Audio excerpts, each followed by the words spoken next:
আজ নদিয়া জেলার করিমপুরে পরীক্ষার্থীর অস্বাভাবিক পরিস্থিতিতে চাঞ্চল্য ছড়িয়েছে এলাকায়। জানা গেছে সে নদিয়ার করিমপুর জগন্নাথ উচ্চ বিদ্যালয়ের বিজ্ঞান বিভাগের ছাত্রী। উচ্চ মাধ্যমিক পরীক্ষার জন্য তার সিট পড়েছিল সেনপাড়া রাধারানী উচ্চ বিদ্যালয়ে। পরীক্ষা চলাকালীন সে টয়লেটে গিয়েছিল এবং যথাসময় টয়লেট থেকে ওই ছাত্রী বের হয়নি। এরপর ওই ছাত্রীকে অচেতন অবস্থায় করিমপুর গ্রামীণ হাসপাতালে নিয়ে আসা হয় চিকিৎসার জন্য। ছাত্রীর পরিবারের পক্ষ থেকে জানানো হয়েছে তার হাত কাটা হয়েছিল এবং সেখান থেকে রক্তপাত হয়। এছাড়াও গলায় একটি অস্বাভাবিক চিহ্ন দেখা যায়। পরীক্ষা ছিল আমার মেয়ের করিমপুর জগন্নাথ হাই স্কুল পরে, আর পরীক্ষা সেন্টার পড়েছিল করিমপুর সেনপাড়া রাধারানী হাই স্কুলে।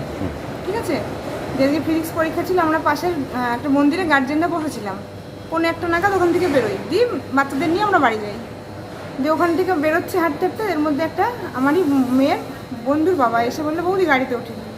আমি বলছি কী জন্য? বলছি চলেন তো তুই হসপিটালে গিয়ে দেখি মানে ওখানকার চিকিৎসা সারা। কতক্ষণ পর আমাকে ডাকা হয়েছে ভাবেন তো। সে হলো সবাই বলছে যে ও পারবে না, এই জন্য আত্মহত্যা করতে গেছিলো। হাত পা কাটা, ডান হাতটা কাটা, গলায় কাটা, কপালে কাটা, ঠিক আছে, প্রচুর ফ্র্যাকচার। তারপরে আমি ভাবছি হতেও পারে, কিন্তু আমার মেয়েটা এরকম না, আমার ভিতর থেকে আসছে, কিন্তু পরিস্থিতি দেখে আমি ভাবছি হতেও পারে। কিন্তু তারপরে কিন্তু আমার মেয়ে সেন্সলেস। আমার সেই সকালবেলায় কথা হয়েছে 9:10টায় ওর সাথে, যখন ভেতরে যাই। দিয়ে তারপরে ওখান থেকে FIR লেখা হলো এখানটায় আসলাম। ওখানে কোনো কথা বলেনি, কিচ্ছু না, সেন্সলেস। এখানে এসেও ইঞ্জেকশন করার পরে তো 6:30 নাগাদ তো জ্ঞান আসলো। তখন ও কথা বলতে পারছে না, বুক আটকে আসছে, বুকে মেরেছে, মাথায় এই দেয়ালের সঙ্গে ঠুকে দিয়েছে। কী কারণে মেরেছে বলছে?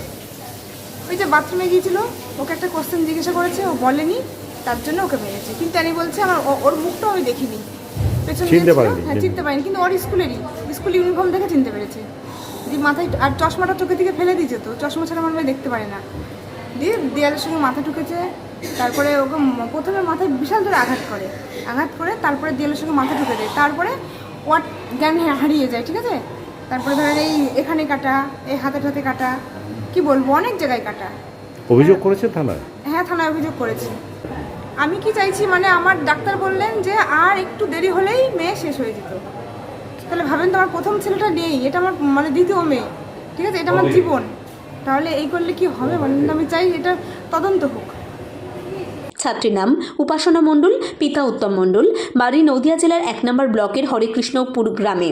বর্তমানে ওই ছাত্রীর শারীরিক অবস্থার অবনতি হওয়ায় জেলা সদর হাসপাতালে কৃষ্ণনগরে তাকে স্থানান্তরিত করা হয়। কী কারণে এই অবস্থা তা এখনও পরিষ্কার করে জানা যায়নি। কিভাবে মানে অজ্ঞানটা হলে কিভাবে? মাথায় কিছু ভারী দিয়ে মেরেছে। তোমার কাছে কি টুকলি চেয়েছিল না বা অন্য কিছু? টুকলি চাইনি, আমি বাথরুম করতে গিয়েছিলাম। আমার বেশিরভাগ প্রশ্ন লেখা হয়ে গিয়েছিল। হ্যাঁ, হয়তো সেটা জানতো, দিয়ে আমার কাছে বলেছিল যে এই অঙ্কটার মানে কিছু একটা সমাধান কি সূত্র বলে দিতে, কিন্তু আমি বলতে চাইনি, হয়তো সেই কারণে।